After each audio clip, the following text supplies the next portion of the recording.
from workers, and we're able to take those recommendations and help really make the system more valuable to them. The system is cloud-based, and it is through Amazon Web Services. It is hosted in the US and is GDPR compliant, as Stephanie touched on earlier about GDPR and Privacy Shield. So with the VMS, turning that on, you can have the full job order creation and management. All of the onboarding is automated, completely paperless. And as Kevin mentioned earlier, when workers go through, on average about 14 minutes or so to get through everything, and they can do that, from their cell phone. It's very mobile friendly. We also have the capability to track other types of workers. So say you bring on an international worker in another country, or you have SOWs, or even if you have those 1099s and you want to keep track of them, we do have a feature where we can actually track them, and you can also house some of their documents, so you have a central repository for all of your contingent workforce. We also have powerful real-time reporting. I know that earlier we touched on that. I'll show you later in the demo how easy it is to pull a report from the system. And also another point, the API, we have that created. So I know that Cara mentioned earlier talking about your HRIS as Workday. So that is an integration that we do have. And so we would just need to get on the phone and iron out a couple of technical details, like what fields you want us to push or pull. And that's easy enough for us to connect the systems. So, Preston was kind of talking about before, the change management part being the hardest.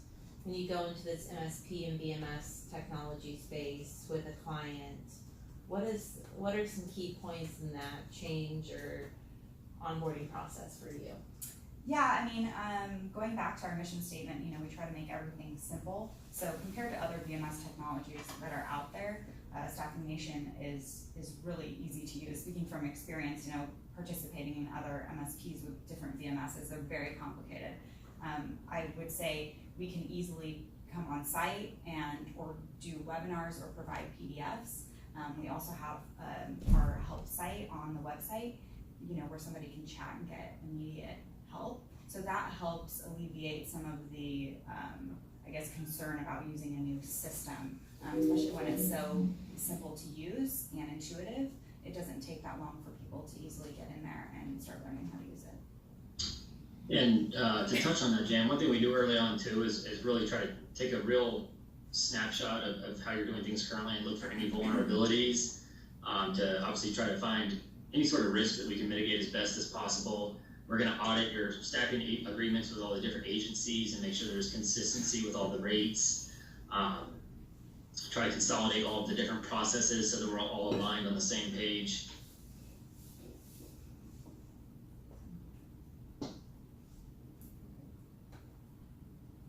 Does anyone have any questions? Are there licensing fees or limitations on the technology? Does everybody get an account? So you're saying in terms of like the VMS fees, or? Yeah, exactly, yeah. So there is a fee just based on which tier that you end up choosing to go with if you were to go with us, and then we can touch on that later. But yeah, otherwise there's no other fees in terms of setup fees or things like that. Okay. Okay. So we'll move into the VMS and MSP models, and I'll go through each of these. So model phase 1 is the contingent workforce consolidation. So within this model, there's centralized time entry and approval. So the main thing is putting all of the workers, no matter what agency they're on, into our timekeeping system, so that everybody's using the same thing. Everybody's familiar with it. That helps everybody understand and be able to help each other if needed. One invoice for the company, which I'm sure for you, Jan, would be really helpful from a finance perspective, is not having to deal with 20 million different invoices for each agency. Being able to have everything on one invoice, you can easily see what you're paying for. And then consolidated reporting with pay, bill, hours, and PO. One target CW contact for all parties. I think this is important because when you are going into this model or starting with this phase, you know, you're having all these agencies reach out to you. Rather than them having to reach out to you, they're gonna reach out to the target CW contact. Therefore establishing a good relationship, they know who to go to, and also they, you know when to receive payments, they receive those timely payments. And then minimal vendor contact by target CW in this particular model or phase. And then moving into model of phase 2, job order management. This is where we utilize Staffing Nation as the VMS. We would deploy those requisitions out to the agencies. Those agencies would actually input their candidates into the system. If you did have somebody, well, regardless of whether you have somebody on site or not, one of our program managers can help vetting and scheduling those candidates, which I talked about earlier. There's also the agency KPIs, which I'll show you in the demo. You can easily see how those agencies are performing and be able to, you know, determine whether you want to keep them in your program. And then a centralized agency portal where they can go for all of their information. So moving to model of phase 3, this is the vendor management. So this is the full governance model, where we would negotiate new master service agreements with all the agencies. We would govern the rate and conversion terms, so being able to drive that down, you know, to Erica's point, making sure we run those agreements by your legal team, so that, you know, we get the green light on that before issuing the agreements to all the agencies. If you'd like, we can reduce non-essential agency interaction with the clients or with you. So if you don't want your hiring managers to talk to the agencies, the staffing agencies, then, you know, we can require them to go through us as the MSP. We'll also use the KPIs and your needs to evaluate the agency pool, and we'll provide that information to you, you know, on whatever regular basis you would like. And then we can provide that consistent compliance across all of the agencies. You know, we also can, for example, capture their COI for their insurance, make sure everybody has that, and that also ensures that compliance piece. So just wanted to ask if any of these in particular resonate with you. From my perspective, I feel like you would fall somewhere between model 2 and 3, depending upon how much interaction you want us to have with the agencies. If you still want some of that personalization, or if you'd rather have us come in and, you know, be the main point of contact. Yeah, I think one of the challenges that we talked about with relinquishing control or having somebody else be involved is how are we assured that when holiday season comes up, everything happens the way it happens. I haven't been through one here, but I feel like bringing on 200 people in different locations, and I imagine it's actually probably more than 200 to be honest with you. How do we make sure that that happens? Yeah, absolutely.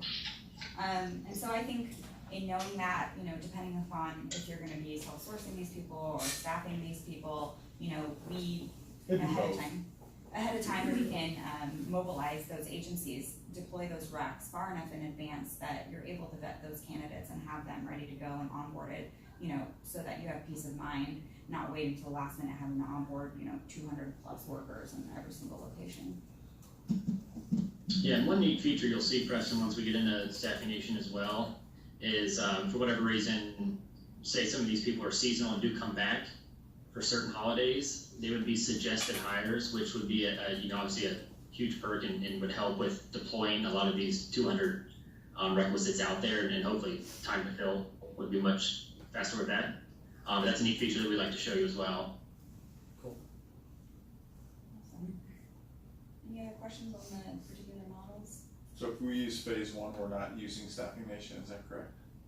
That's correct. You wouldn't be using Staffing Nation for the VMS capabilities yet. You would solely be using our web center system for the time entry consolidation and the consolidation of the invoice. So is that a part of the SLAs though, to say we said we need these 200 seasonal workers? Mm-hmm. And then whether it's through the VMS, we find some, we run short. Mm-hmm. Who, are you guys, is that a part of your service level agreement? How do you ensure that we get kind of, to what Preston's talking about? Mm-hmm. If we don't get it, we're gonna go, why did we do this? Yeah. Because we've been reaching those, it's a scramble, but we've been doing it, so relinquishing that, how do we, what certainty can you give us? Yeah, absolutely. Once we sit down and start, going through all of the information to establish the program, we absolutely have an SLA that we can sign off on, to ensure that you are getting everything that you need and you're not stuck in that situation where you don't have enough workers and are questioning why you would implement a program like this. And also to piggyback off of that, so what we do in the past is we'll, of course, utilize the agencies if you'd like to work with them, and can suggest others that are great for like seasonal hires, for example, or something like that, so we can provide you a little guidance here as well. Yeah, and to give you a little bit of peace of mind, Jan, I know we have had ServPro, I don't know if you're familiar with them or not, but they do a lot of disaster recovery services and things of that nature. And so anytime that there's, say a hurricane or an earthquake or anything that just is awful, they typically have hundreds of call center reps that are needed instantaneously. And we've never had an issue filling those, anywhere upwards of 500 that were needed within 2 weeks. So it is something that we're able to do and are well versed in.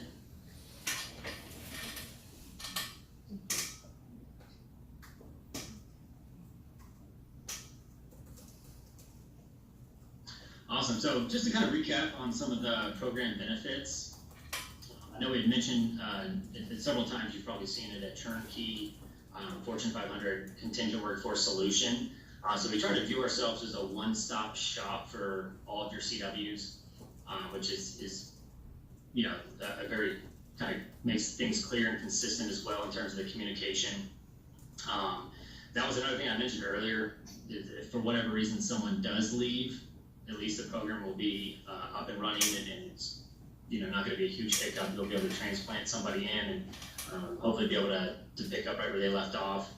The integrated reporting and dedicated resource consistency, we'll show you that next in Staffing Nation, and it'll give you a number of different capabilities there, but we'll also show you how you can pull reports, how you can filter with those and create custom ones as well.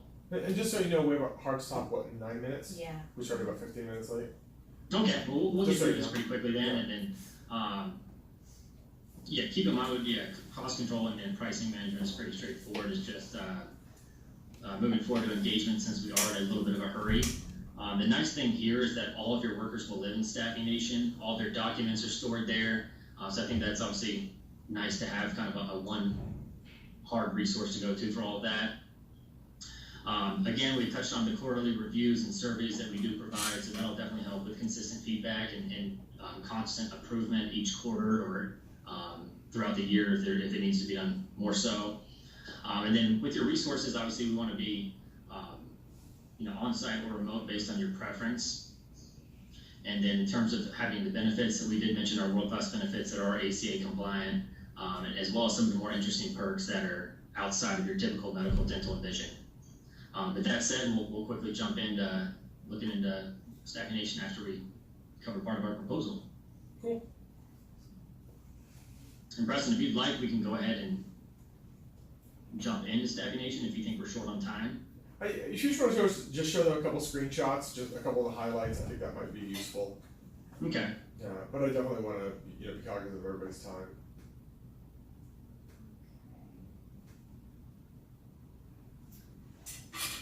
So here is the dashboard, and this is where you would land if you have the access to all this information. So here you can see open orders, job description pending approval, engagements in process, and active workers. So I do want to highlight that we are using the word engagement and workers. I think that's really important. We talked about co-employment concerns earlier. There have been some discussion of using like assignment in our industry, and engagement is much more of a neutral